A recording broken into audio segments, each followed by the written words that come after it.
Montana Territory, 1878.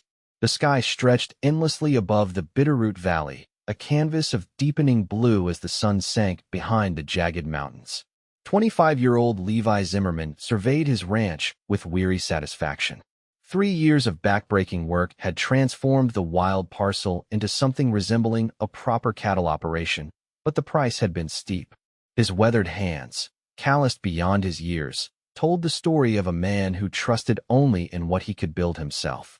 "No man needs company out here," Levi muttered to his horse as they approached the modest 2-story ranch house. "Just good land, strong cattle, and enough sense to keep both alive." The philosophy had served him well since his father's death 2 years prior. The elder Zimmerman had been gunned down over a card game in town, proving what Levi already suspected: connections were dangerous. Attachments were liabilities. The frontier demanded solitude. His ranch hand, Miguel, approached as Levi dismounted. "Mail came, boss. And Doc Sullivan was by earlier. Says his niece arrives tomorrow on the afternoon stage." Levi frowned. His niece? The housekeeper he promised. Says she's coming from Chicago to help at his practice, but can work here part-time to earn extra. Miguel shrugged. "You agreed 3 weeks ago." Levi vaguely recalled the conversation. The doctor had mentioned something about help, and Levi had nodded, more focused on the bronco he was breaking than the prospect of a stranger invading his home. Now the reality loomed, unwelcome as a thunderstorm during roundup. "I don't need anyone in my house," Levi said flatly. "The arrangement won't work." Miguel's expression didn't change. "Your shirts have more dirt than cloth. You eat beans from the can standing over the sink. And no disrespect, but this place smells like a stable." Levi glanced at the house. The windows were grimy, the porch cluttered with tools and supplies he never bothered to store properly. Inside was worse, a bachelor's den of neglect that had suited him fine until this moment. "Fine," he conceded. "She can start tomorrow. But just to clean, nothing more. I don't need conversation or company." That night, Levi sat alone on his porch, watching stars emerge one by one. He told himself the tightness in his chest wasn't loneliness, just the natural weariness of a man carrying the weight of a ranch alone. Solitude kept him safe in a land where attachments were luxuries few could afford. The vast Montana wilderness was no place for sentimentality.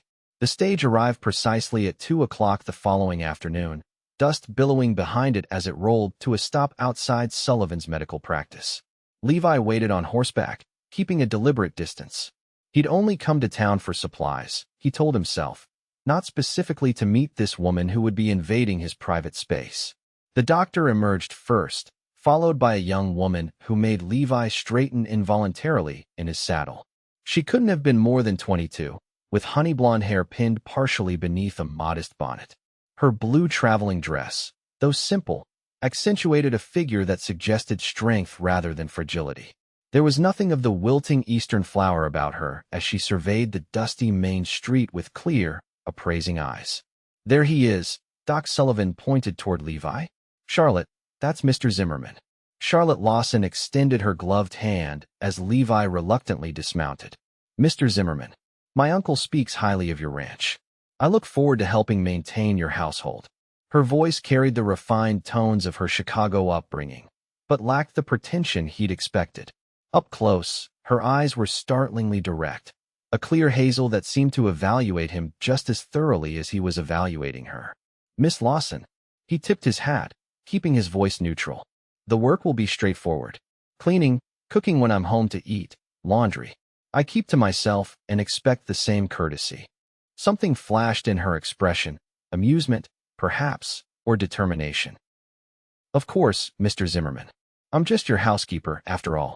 There was a hint of challenge in her tone that unsettled him, as if she'd read his thoughts and found them wanting. Levi shifted uncomfortably, suddenly aware of his dusty clothes and the 3-day stubble on his jawline. "Miguel will drive you out tomorrow morning," he said abruptly, mounting his horse. 7 o'clock. As he rode away, Levi felt her eyes following him. The sensation lingered uncomfortably across his shoulders all the way back to the ranch. Charlotte arrived precisely at 8 the next morning, perched beside Miguel on the supply wagon. She wore a simple brown dress with a white apron, her blonde hair braided and pinned practically at the nape of her neck. The sight of her stepping down from the wagon, surveying his neglected home with those keen eyes, made Levi inexplicably nervous. "You'll find everything you need in the kitchen," he said stiffly. "I'll be working the north pasture today." Charlotte nodded, seemingly unperturbed by his brusqueness. "I'll see to the house, Mr. Zimmerman." When Levi returned at dusk, the transformation stopped him in his tracks. Windows gleamed in the setting sun. The porch had been swept and organized. Inside, the persistent smell of neglect had been replaced with something unfamiliar, the scent of pine soap, fresh bread, and what might have been wildflowers arranged in a jar on the now-scrubbed kitchen table. Charlotte stood at the stove, stirring something that smelled better than anything that had come from his kitchen in years. "Dinner will be ready shortly," she said without turning. "There's warm water for washing up."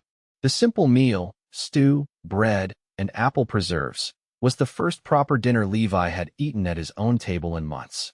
He ate in silence while Charlotte worked efficiently around the kitchen, her movements graceful but purposeful. "You'll need more flour," she said finally. "And coffee. Your pantry is nearly bare." "Make a list," he replied, uncomfortable with how natural her presence felt in his kitchen. "Miguel can get supplies when he goes to town Friday." Charlotte nodded. "I noticed the torn curtains in the sitting room. I can mend those tomorrow." "No need for that," Levi said quickly. "Just the essentials." She paused, those direct hazel eyes finding his. "A proper home needs more than essentials, Mr. Zimmerman." "This isn't a home," he corrected her. "It's just a place to sleep between workdays." Something like pity crossed her features, and Levi felt heat rise to his face. He stood abruptly. "I have accounts to review." In his study, Levi found his ledgers already organized, his desk cleared of months of accumulated clutter. The intrusion irritated him, yet he couldn't deny the efficiency of her work. The woman was thorough, he'd grant her that. But her presence stirred something in him, a discomfort that went beyond the invasion of privacy. It was as though she'd brought with her an awareness of all the things he'd been denying himself in his solitary existence. Days stretched into weeks. Levi maintained his distance, leaving early and returning late, speaking only when necessary. But each evening, he found himself increasingly aware of Charlotte's quiet presence, the way she hummed softly while working, how she'd left wildflowers on the table, the small improvements that gradually transformed his house. He learned pieces of her story through fragments of conversation. Orphaned at 17, educated enough to work as a teacher, but drawn west by her uncle's letters about Montana's wild beauty. There was something she wasn't saying about Chicago, some shadow that occasionally darkened her expression when the past was mentioned. One evening in late September, Levi returned to find Charlotte on the porch, mending one of his shirts by the last light of day. The setting sun bathed her in golden light, catching in her honey blonde hair and illuminating her profile. Something twisted in his chest at the sight, a dangerous feeling he immediately suppressed. "You don't need to work into the evening," he said gruffly, dismounting. She glanced up, needle pausing mid-stitch. "The light was pleasant, and I enjoy the view from your porch." Levi followed her gaze to the mountains, painted purple and gold in the sunset. "My father chose this spot. Said a man could breathe free here." "It's beautiful," Charlotte agreed, though perhaps lonely. The observation struck too close to the truth. Levi stiffened. Loneliness is just a word city folks invented to explain why they pile on top of each other instead of spreading out as nature intended. Charlotte's lips curved slightly. "Is that so? And what would you call the feeling of sitting alone in a beautiful place with no one to share it with?" "Peace," Levi answered, but the words sounded hollow even to his own ears. The next morning, a thunderstorm rolled in, black clouds massing over the mountains with unexpected ferocity. Levi canceled his planned ride to check the north fence line, reluctantly confined to the house, where Charlotte moved about her tasks. "The roof leaks in the west bedroom," she observed, placing a bucket beneath the steady drip. "And the window frame in the kitchen has rotted. You're losing heat." "I'm aware," Levi said shortly. Being in the house during her working hours made him uncomfortable, as though he were intruding on her domain rather than the other way around. Charlotte regarded him thoughtfully. "You built this place with your father, didn't you?" The question caught him off guard. "How did you know that?" "The beams in the main room have two different styles of notching. Two different hands worked them." She traced the woodwork gently. "My father was a carpenter in Chicago. I recognize craftsmanship." Something about her quiet observation unmoored him. We raised this house the summer I turned 20. Took us 4 months. The memory rose unbidden. His father's laughter as they struggled with the roof beams, the pride in the older man's eyes when they stepped back to admire their work. You must miss him, Charlotte said softly. Levi turned away, uncomfortable with her perception. Missing doesn't bring people back. Neither does talking about them. No, she agreed, but it honors them. Their memory lives in the speaking. Thunder crashed overhead, rattling the windows. Charlotte flinched visibly, her composure cracking for the first time since her arrival. Levi noticed her hands trembling slightly as she clutched the bucket. "You're afraid of storms?" he asked, surprised by this vulnerability. "Not storms exactly," she admitted. "There was a fire in Chicago. Lightning struck near our home. I couldn't save them." Her voice faltered. "My parents." Understanding dawned. "That's why you came west." Charlotte nodded, composing herself. "Too many memories. Too much smoke in my dreams." The confession hung between them, an unexpected intimacy in the storm-darkened room. For the first time, Levi saw beyond the efficient housekeeper to the young woman beneath, someone carrying loss just as he was, but facing it differently. Before he could respond, hoofbeats pounded up the drive. Miguel burst in, rain-soaked and urgent. "Riders coming, boss." 5 men armed. "Don't recognize them." Levi's hand went instinctively to the rifle mounted above the door. "Charlotte, go upstairs. Stay away from the windows." "What's happening?" she asked, but her voice was steady, her earlier fear submerged beneath immediate concern. "Probably nothing," Levi lied. "Just precaution." The riders appeared through the rain, grim-faced men with the hard look of those who lived outside the law. Their leader, a broad-shouldered man with a scarred face, remained mounted while the others spread out around the house. "Zimmerman," the man called. "Send out the girl." Cold dread settled in Levi's stomach. He stepped onto the porch, rifle visible but not raised. "There's no girl here. Just ranch hands. Move on." The leader laughed, an ugly sound that carried over the rain. "Don't play dumb. Charlotte Lawson, Chicago socialite. There's good money for returning her to her fiancé." Fiancé. The word hit Levi like a physical blow. He kept his expression neutral. "Don't know what you're talking about. This is private property. I won't ask again." Behind him, he sensed Charlotte's presence in the doorway. "It's all right, Mr. Zimmerman. I'll speak with them." "Get back inside," Levi ordered without turning. "They won't leave," Charlotte said quietly. "And I won't have bloodshed on my account." She stepped forward, her face pale but determined. "Mr. Blackwood sent you, I presume? You can tell him I haven't changed my mind. I will not return to Chicago, and I will not honor an engagement I never agreed to." The leader dismounted, rain streaming from his hat brim.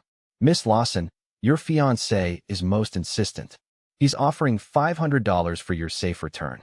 "He is not my fiancé," Charlotte stated firmly. "He is a man who believes money entitles him to ownership. I left to escape his threats, not to encourage pursuit." The situation clarified for Levi with sickening speed. An unwanted suitor with enough money and influence to send hired men across half a continent. The shadow in Charlotte's eyes when she spoke of Chicago. Her determination to build a new life in Montana. "The lady has made her position clear," Levi said, stepping slightly in front of Charlotte. "She's under my protection now. You can ride away with your lives, or stay and lose them. Your choice." The leader's hand drifted toward his holster. 5 against 2? I like those odds. 7 against 5. Came Miguel's voice as he and 2 other ranch hands emerged from the barn, rifles raised. "Count again, amigo." The standoff stretched for several tense heartbeats before the leader spat into the mud. "This isn't over. Blackwood doesn't give up what he considers his." "I was never his," Charlotte called as the men reluctantly mounted. "Tell him to find another heiress to intimidate. I found my home here."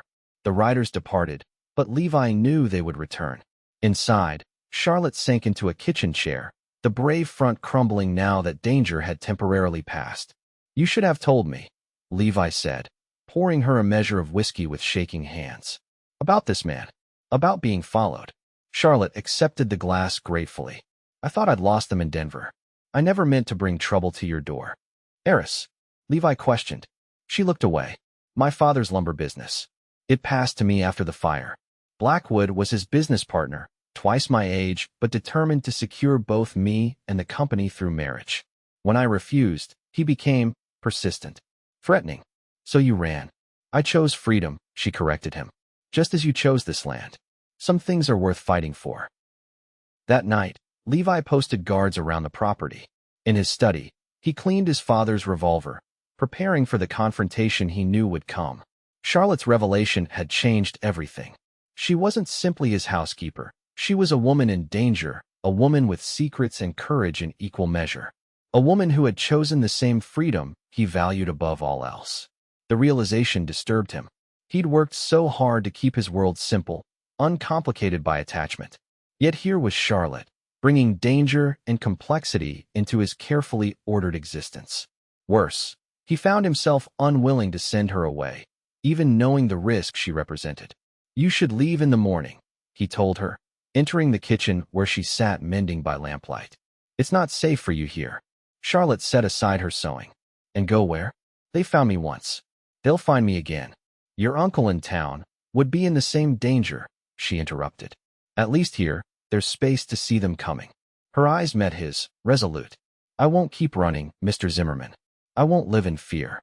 Something in her determination resonated with him. Wasn't that why he'd chosen this life? Not just to avoid attachment, but to stand his ground, to build something that couldn't be taken from him? Then we prepare, he said finally. And when they come back, we end this. For the next week, tension hung over the ranch like the coming winter. Charlotte continued her duties, but now carried a small derringer in her apron pocket. Levi found himself lingering closer to the house, making excuses to check on her throughout the day. Each night, they sat together planning defensive positions, discussing Charlotte's past, the boundaries of her property in Chicago, the extent of Blackwood's influence. In those evening conversations, the walls between them slowly crumbled. Charlotte spoke of her childhood, her dreams of teaching, her refusal to be controlled. Levi, in turn, found himself sharing memories of his father, the early struggles on the ranch, his mother's death from fever when he was just 12. Is that when you decided to keep people at a distance? Charlotte asked one evening as they sat before the fire. After your mother died?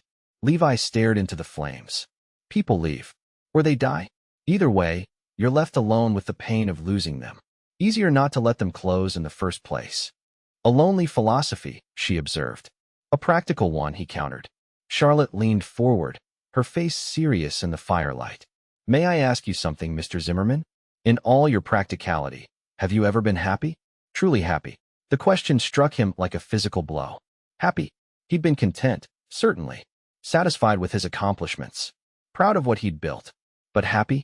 The words seemed to belong to another language, one he'd forgotten how to speak. Before he could answer, gunshots shattered the night. They were back, not 5 men this time, but a dozen, surrounding the house in a coordinated attack. Upstairs, Levi ordered, grabbing his rifle. Back bedroom. There's a trap door to the attic if needed. Charlotte seized his arm. I won't hide while you fight my battle. This became my battle the moment they rode onto my land, Levi replied, surprised by the fierce protectiveness that surged through him. A bullet smashed through the front window, sending glass spraying across the room.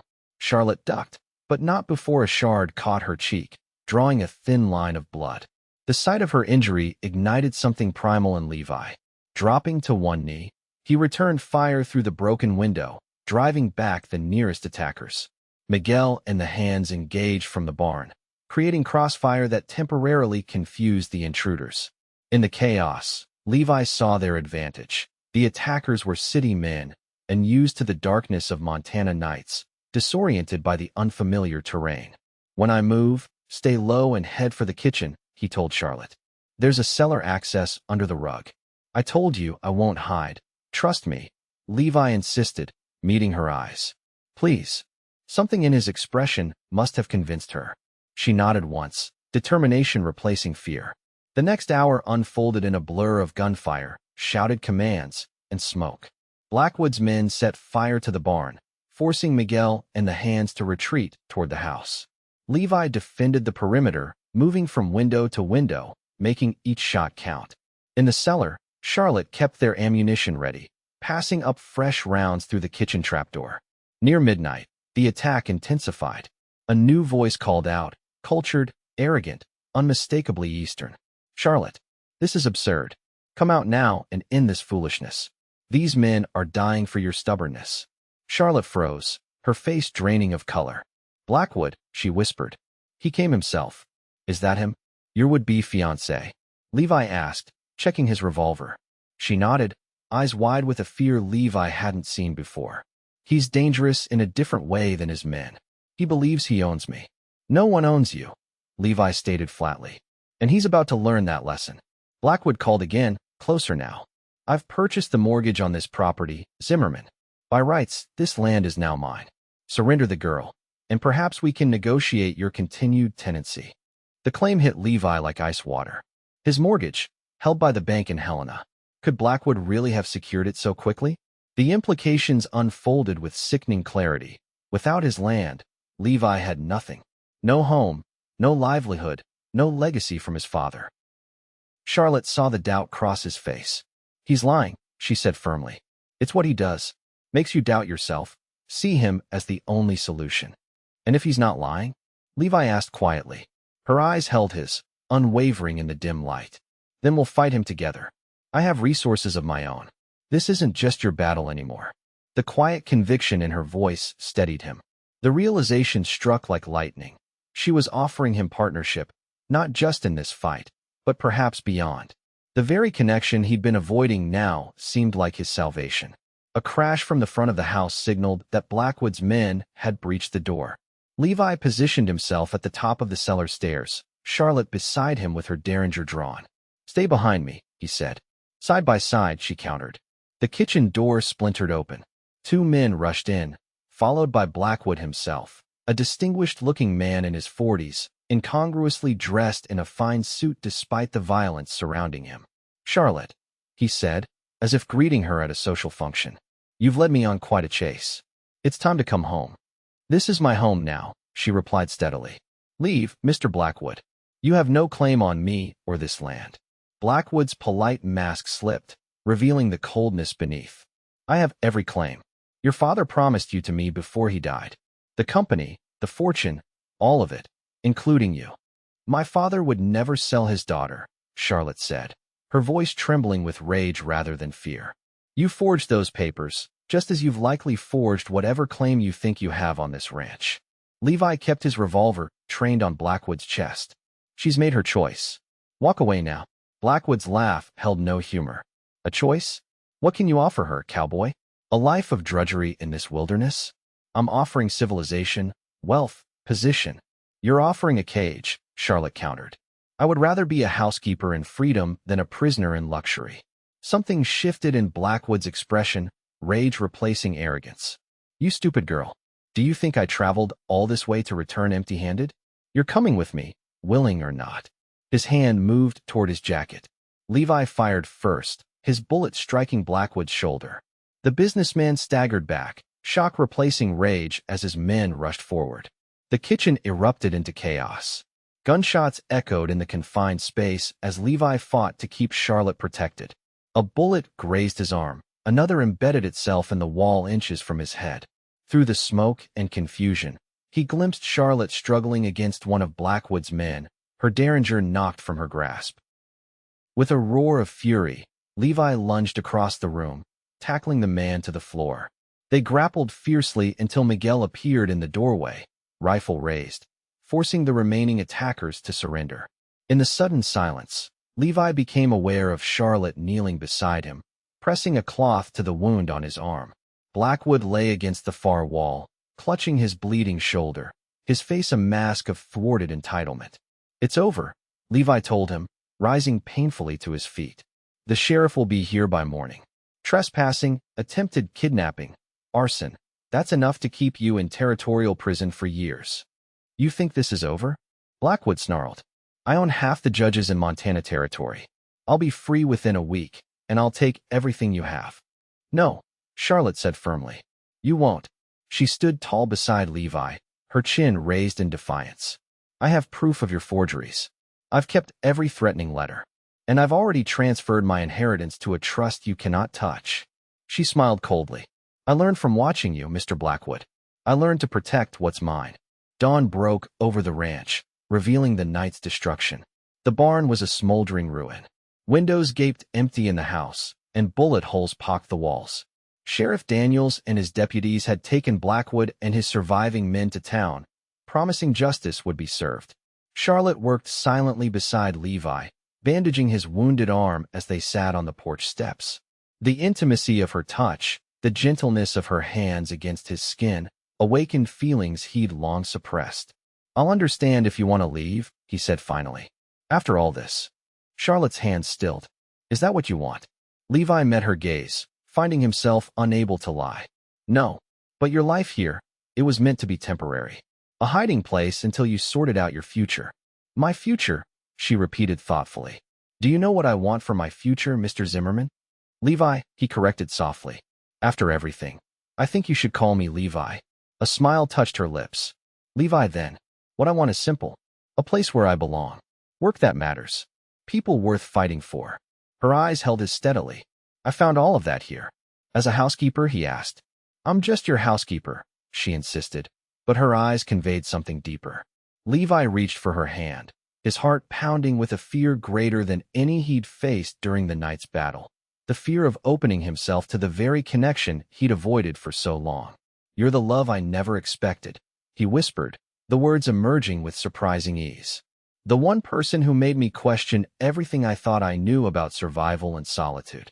Charlotte's eyes widened, a flush coloring her cheeks. "You love me." "Against every rule I set for myself," Levi admitted. "I thought keeping people at a distance was strength. You showed me it was just fear." She touched his face gently. "We're both learning. I ran from Chicago thinking independence meant being alone. You taught me that true freedom can include loving someone." Their first kiss was tentative, a question asked and answered in the early morning light. When they parted, Levi found himself smiling, truly smiling, for the first time in years. "We have rebuilding to do," he said, glancing at the damaged ranch. "We," Charlotte repeated, savoring the word. "Yes, we do." 6 months later, the ranch stood transformed. The new barn, larger than before, housed not only Levi's expanding herd but Charlotte's first project, a small school for the children of nearby ranches. The house, repaired and expanded, now truly felt like a home, with curtains that didn't need mending and a kitchen where they cooked together in the evenings. On a crisp spring morning, Levi stood beside Charlotte on their porch, her hand adorned with his mother's ring.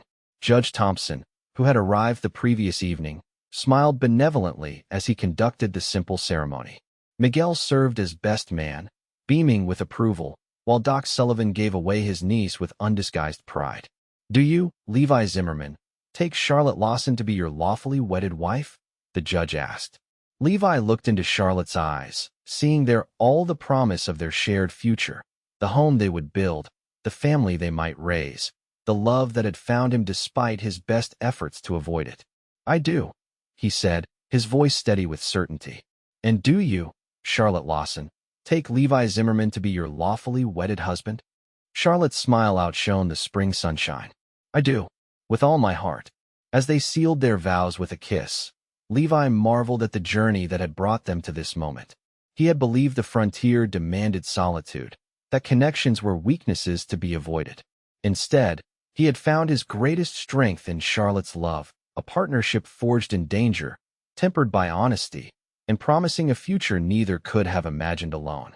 That night, as they stood together in the doorway of their home, Charlotte leaned her head against his shoulder.